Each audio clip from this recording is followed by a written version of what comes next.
A great football game, very back and forth in the second half. The Chiefs come up on top 38-35. Thank you to all of you who showed up at Buffalo Wings and Rings for that. We had a great party there. Yeah, Good it was. time.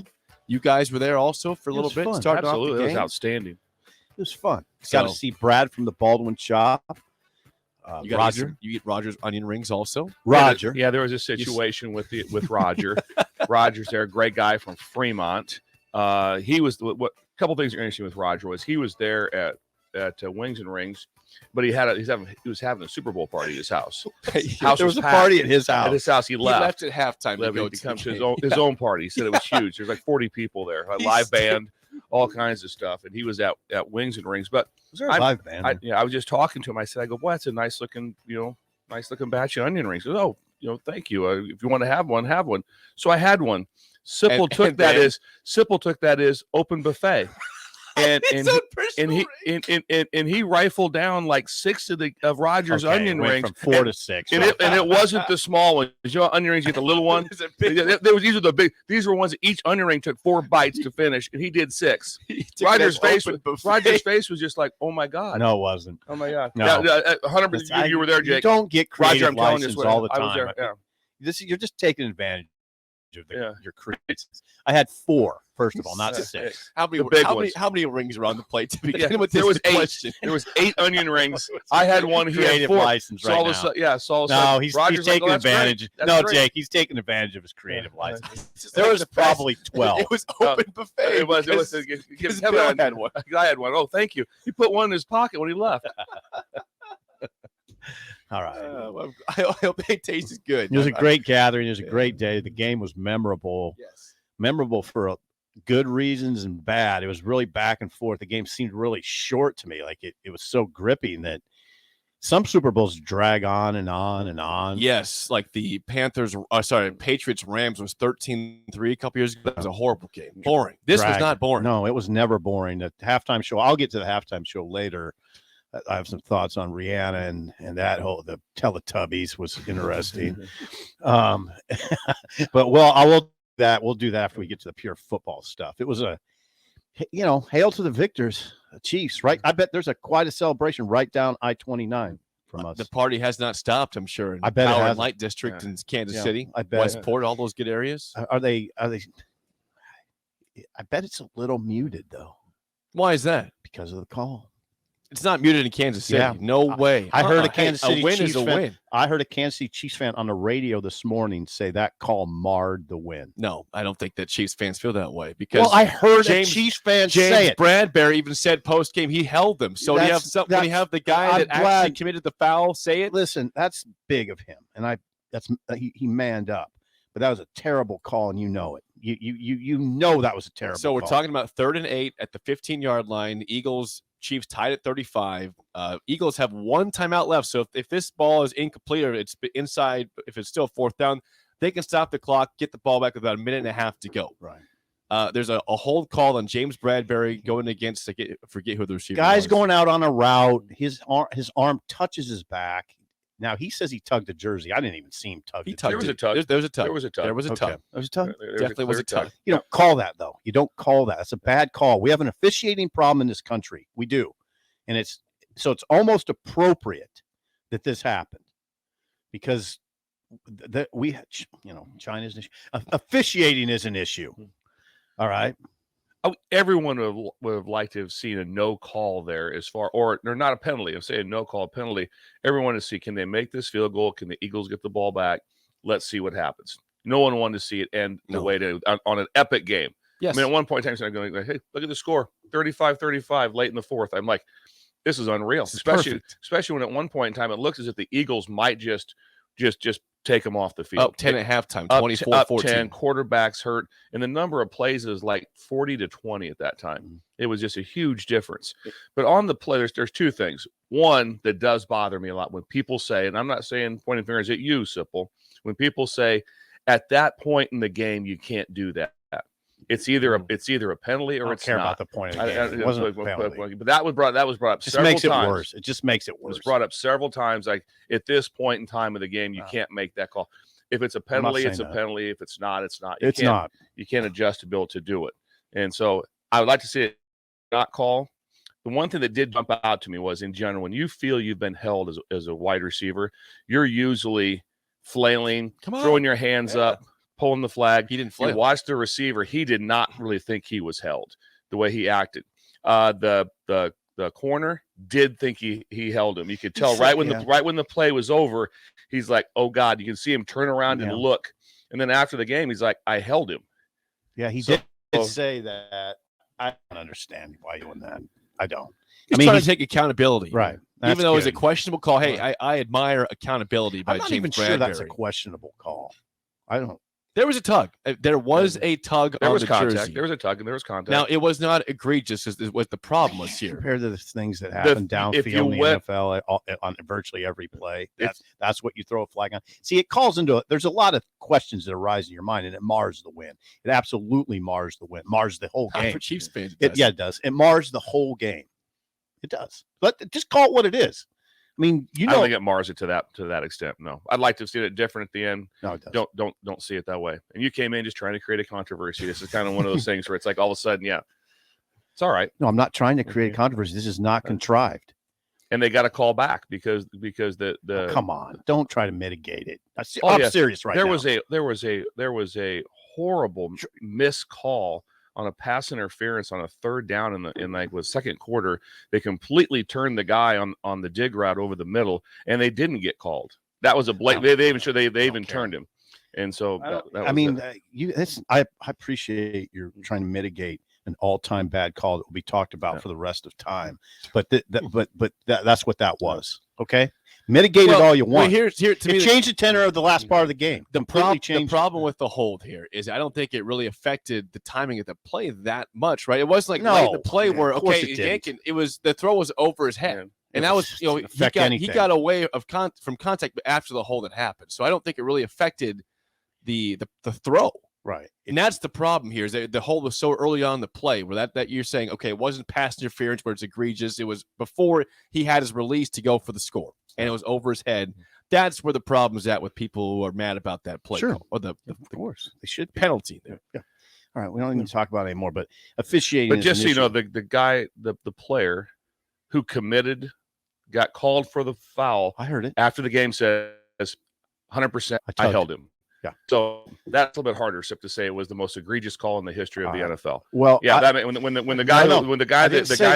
I didn't say pretty that. much you did. No. Pretty much you said it marred the entire game, and basically the NFL did say it marred the game. And the NFL season was a complete waste of time. That's basically what you said. No, I said so. We will remember this, and we will remember this Super Bowl for a few things.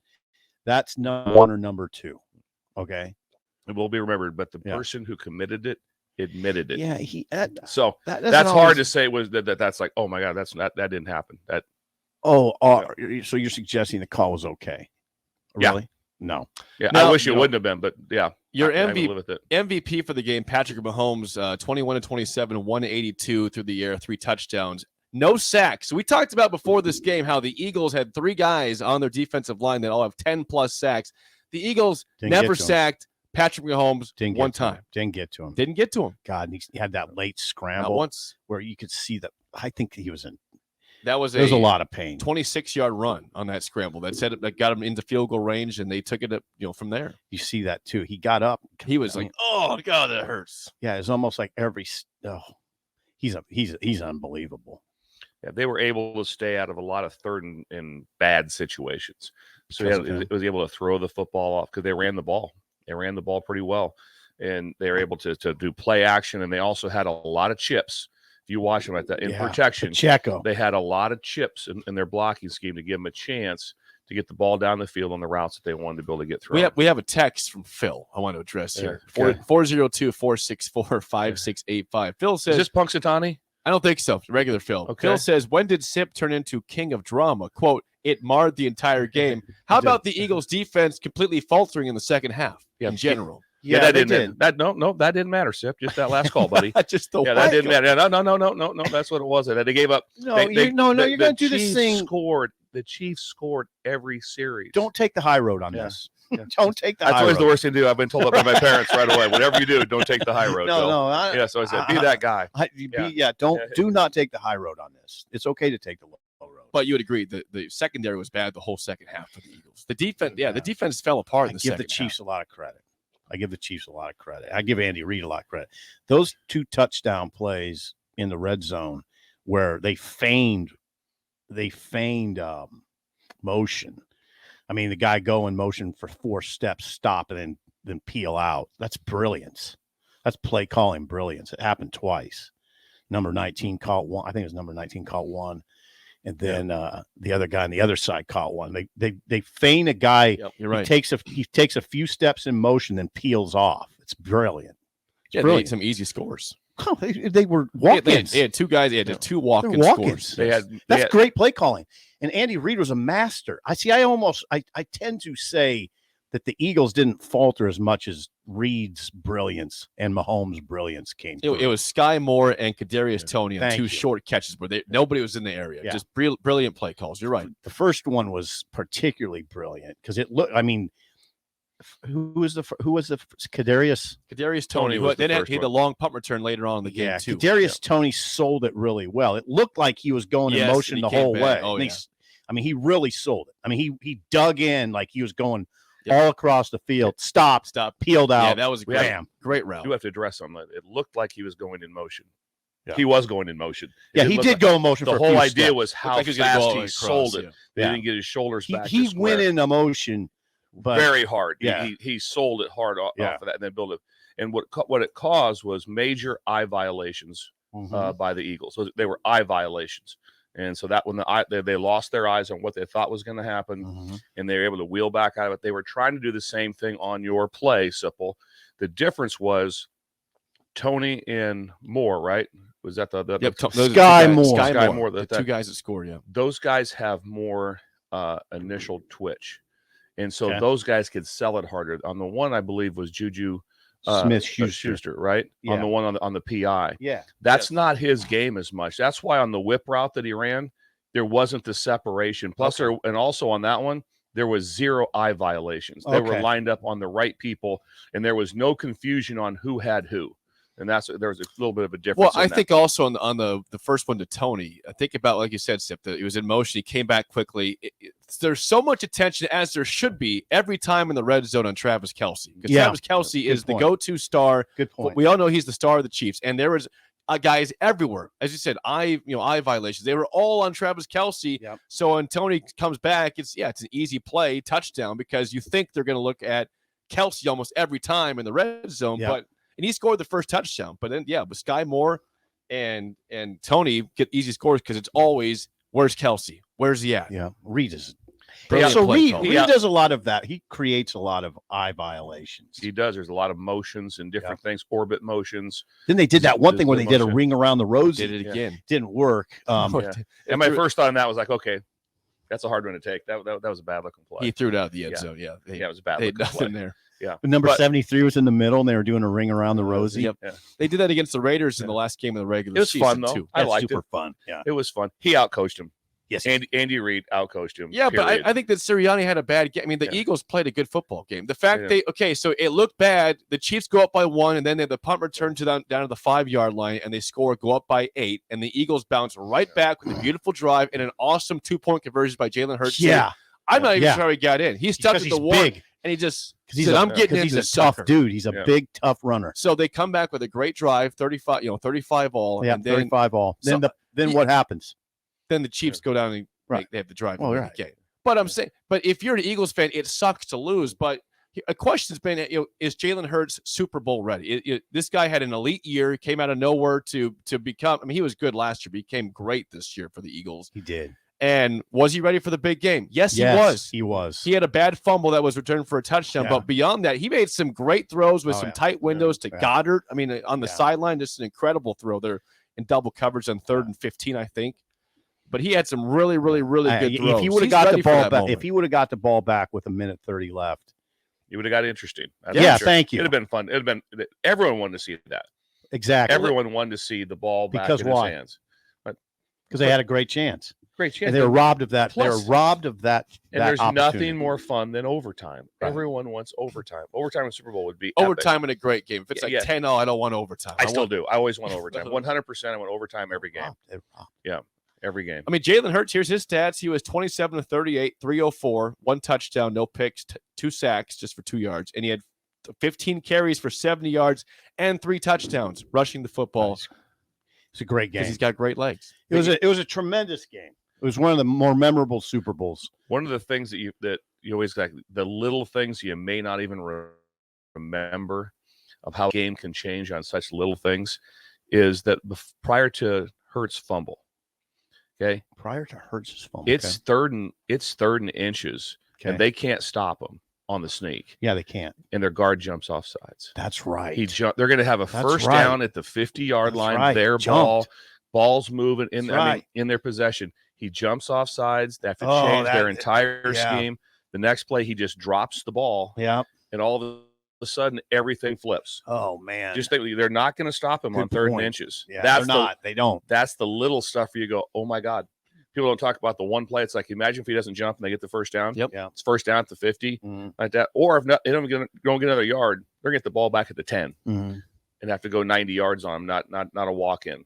The punt, the big punt return. Yes, by Kadarius Toney. It was a bad punt. It was a low line drive punt that got there. And just like that, he had plenty of time to think, picks it up and breaks a tackle, then breaks out to the right and has a long way to go. What was the issue on that, Bill? Well, a couple things. One is that anything on all of our research over the last 10 years in special teams and on any big returns, kickoff or punt return, you basically usually have to make 2 guys miss and break 1 tackle. If you just take all the big ones, touchdown ones, long ones, I make 2 miss. Yeah, so it's not like, oh yeah, we blocked everybody. He just caught it and ran. No, you got to be able to. So 2 things that happened was they had a wall set up to their right, to the defense, to the punting team's left. Okay, and he punts. And he punts a rocket of a ball the opposite direction. So in general, on a wall the other way, that should have been dead.